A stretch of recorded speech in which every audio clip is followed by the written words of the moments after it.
Wow, Nick, looks like you got something dangerous there, or is it just staining? Well, it's just staining. Fortunately, I don't bring dangerous things into the office. That's good. I just don't want to get it on my nice clothes.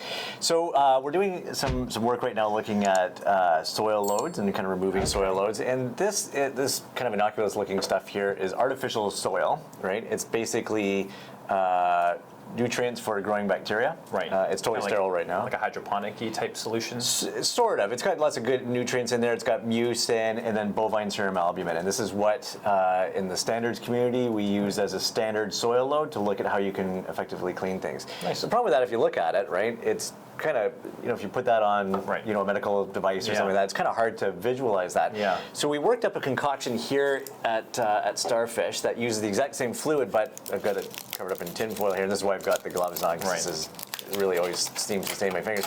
This is a little bit different. You can see some color to it. Very orange. Yeah, so we have spiked the standard fluid here with a compound called fluorescein, which if you excite it with a certain wavelength light, it emits another wavelength, and you can visualize that much easier. Nice. And I happen to have a UV emission source here. Nice. Safety first.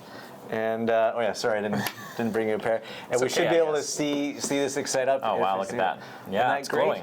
Yeah, so here's a little trick that we're doing taking an old standard assay solution and then just being able to manipulate it in a way that we can see it quickly and do iterations on the device and see how it works. So you wipe it on the device, try to clean it off, and then you can use UV to show how well you've done. And visualize it, yeah. Simple enough. Isn't that great? Yeah. Fun little trick. Nice. That's enjoyable to everybody. Nice, good. Well, I'm glad you can see that. I think when I start kind of slowly going blind.